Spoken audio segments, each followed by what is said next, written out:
जगन्नाथ दर्शक बंधु प्रिय दर्शक बंधु कौन आपण यह जानते कि केउ मासरे जन्म होइथिबा झियो मानंक पाखरे रही थाए माँ लक्ष्मींकर गुण। तेबे आज आमे आलोचना करिबा कि केउ मासरे जन्म होइथिबा झियो मानंक पाखरे रही थाए माँ लक्ष्मींकर गुण। सेमाने साक्षात माँ लक्ष्मींकर स्वरूप होइथांती। प्रिय दर्शक बंधु एमितिरे संसारर समस्त झियो माने माँ लक्ष्मी सदृश होइथांती, किंतु एही गुरुत्वपूर्ण मास मानंकरे जन्म होइथिबा झियो माने अत्यंत खास होइथांती। एमानंक पाखरे किछि अद्भुत शक्ति रहिथाए, जाहाकु प्रयोग करि सेमाने माँ लक्ष्मींकर गुण लाभ करिथांती। सेमाने अत्यंत शुभप्रद होइथांती। तेबे आज आमे जानिबा जे केउ मासरे जन्म होइथिबा झियो मानंक पाखरे रहिथाए माँ लक्ष्मींकर अपूर्व गुण बा सेमाने माँ लक्ष्मींकर स्वरूप होइथांती। सेही झियो मानंक हातरे जेउ कार्य करा जाए ताहा निश्चय रूपे शुभप्रद होइथाए। सेही झियो माने जेउ घरर बोहू होइथांती सेही घरे साक्षात माँ लक्ष्मींकर प्रवेश होइथाए एवं सेही परिवार रे माँ लक्ष्मींकर शुभ दृष्टि रहिथाए। प्रिय दर्शक बंधु आमर हिंदू परंपरा अनुसारे झियो मानंकु माँ लक्ष्मींकर अवतार बोली मानि थांती। शास्त्रर अनुसारे जेउ घरे झियोटिए जन्म होइथाए सेही घरे सुख समृद्धि धन वैभव भरपूर होइथाए। सेही झियो मानंक मध्यरे स्वयं माँ लक्ष्मींकर वास होइथाए। कुहा जाय कि स्वामीर सफलतार पछरे एक स्त्रीर हाथ रहिथाए।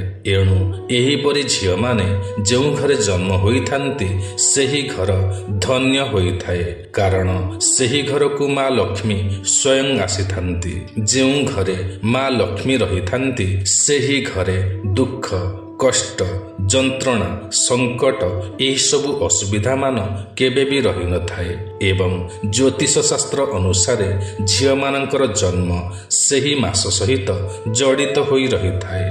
एही मासरे जन्म होइथिबा झियो माने अत्यंत भाग्यवती होइथांती एवं सेमानंकु भल शाशुघर मध्य मिली थाए। तेबे प्रिय दर्शक बंधु एबे आसंतु जानिनेबा सेही पवित्र मास गुड़िक कौन होइथाए। प्रथम मासटी हेउछि फेब्रुआरी मास।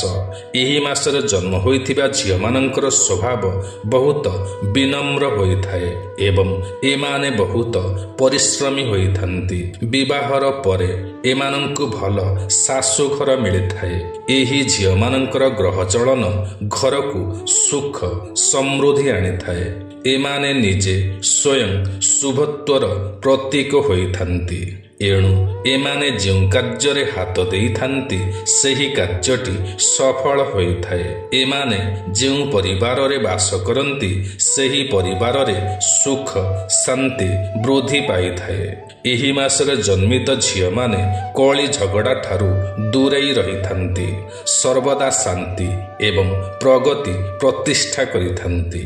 एमाने अन्यकु दोष देबाकु पसंद करंती नाही। एमाने सठिक लोकमानंकर पक्ष नेई थांती, जेउ कारण पाई एमाने माँ लक्ष्मींकर अति प्रिय होइथांती।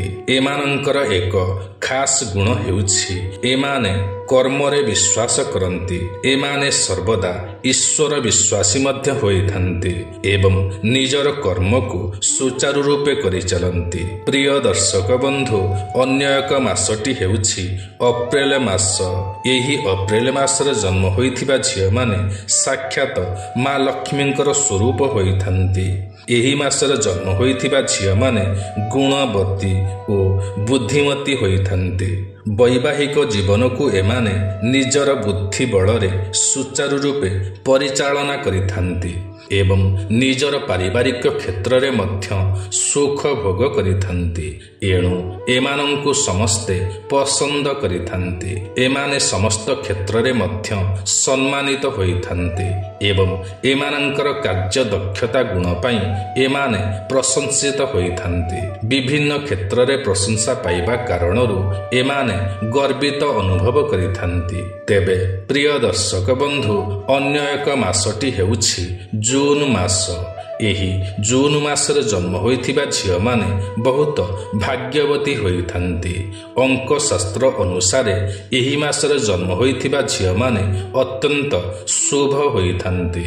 ଜୁନ ମାସରେ ଜନ୍ମ ହୋଇଥିବା ଝିଅମାନେ ଅତ୍ୟନ୍ତ ଦକ୍ଷ ହୋଇଥାନ୍ତି। ଏମାନେ ପ୍ରଭାବଶାଳୀ ହୋଇଥାନ୍ତି। ଏମାନେ ଯେଉଁ କାର୍ଯ୍ୟରେ ହାତ ଦିଅନ୍ତି ସେହି କାର୍ଯ୍ୟଟି ସଫଳ ହୋଇଥାଏ ଏବଂ ସମାଜରେ ଏମାନେ ମାନ ସମ୍ମାନ ପ୍ରାପ୍ତି କରିଥାନ୍ତି। ଏହା ସହିତ ଯେଉଁ ଜାଗାରେ ଏମାନେ ଛିଡ଼ା ହୁଅନ୍ତି ସେଠାରେ ଲୋକମାନେ ଏମାନଙ୍କୁ ମୁଖିଆ ରୂପରେ ବିବେଚନା କରିଥାନ୍ତି। ଏହା ସହିତ ଏମାନେ ଖାଦ୍ୟପେୟରେ ସର୍ବଦା ସଂଯମତା ରକ୍ଷା କରିଥାନ୍ତି।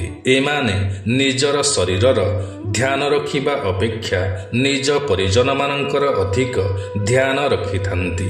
ଏମାନଙ୍କର ଯତ୍ନଶୀଳ ସ୍ୱଭାବ ପାଇଁ ଏମାନଙ୍କୁ ସମସ୍ତେ ବହୁତ ଭଲ ପାଇଥାନ୍ତି ଏବଂ ସ୍ନେହ ଆଦର ମଧ୍ୟ କରିଥାନ୍ତି।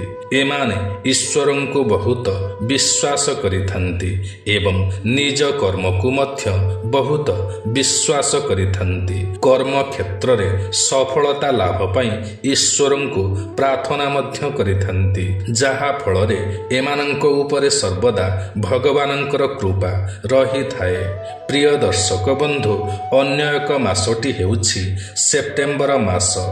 ଏହି ସେପ୍ଟେମ୍ବର ମାସରେ ଜନ୍ମ ହୋଇଥିବା ଝିଅମାନଙ୍କର ଭାଗ୍ୟ ବହୁତ ଉଜ୍ଜଳମୟ ହୋଇଥାଏ। ଏମାନେ ନିଜର ସୌଭାଗ୍ୟ କାରଣରୁ ବହୁତ ଧନ ଉପାର୍ଜନ କରିଥାନ୍ତି। ଏମାନେ ନିଜ କର୍ମରେ ଏତେ ମଜ୍ଜି ରୁହନ୍ତି କି ଦୁନିଆର ସବୁକିଛି କର୍ମକୁ ଭୁଲି ଯାଆନ୍ତି। ନିଜର କର୍ମକୁ ବହୁତ ଭଲ ପାଉଥିବା କାରଣରୁ ମା ଲକ୍ଷ୍ମୀଙ୍କର ଆଶୀର୍ବାଦ ସର୍ବଦା ଏମାନଙ୍କ ଉପରେ ରହିଥାଏ। ଏମାନଙ୍କର ଭକ୍ତି ପାଇଁ ଭଗବାନ ସ୍ୱୟଂ ଧରାପୃଷ୍ଠକୁ ଆସି ଏମାନଙ୍କୁ ଆଶୀର୍ବାଦ କରିଥାନ୍ତି। ଏମାନଙ୍କର ମନ ସର୍ବଦା ନିର୍ମଳ ହୋଇଥାଏ। ଏହି ମାସରେ ଦେବୀ ମାଙ୍କର ଆବିର୍ଭାବ ଧରାପୃଷ୍ଠରେ ହୋଇଥାଏ। ଏଣୁ ଏହି ମାସରେ ଜନ୍ମିତ ଝିଅମାନଙ୍କ ଉପରେ ଦେବୀ ମାଙ୍କର ଅଶେଷ କୃପା ରହିଥାଏ। ଏହି ମାସରେ ଜନ୍ମିତ ଝିଅମାନେ କୌଣସି ବି କାର୍ଯ୍ୟରେ ପଛଘୁଞ୍ଚା ଦିଅନ୍ତି ନାହିଁ। ସବୁ କ୍ଷେତ୍ରରେ ଦକ୍ଷତା ହାସଲ କରିବା ଏମାନଙ୍କର ମୂଳ ଲକ୍ଷ୍ୟ ହୋଇଥାଏ। ଏମାନେ ଯାହା ପାଇବା ପାଇଁ ଚେଷ୍ଟା କରିଥାନ୍ତି ତାହା ନିଶ୍ଚୟ ରୂପେ ପାଇଥାନ୍ତି। ଏମାନଙ୍କର ଚେଷ୍ଟା କେବେ ବି ବିଫଳ ହୋଇନଥାଏ।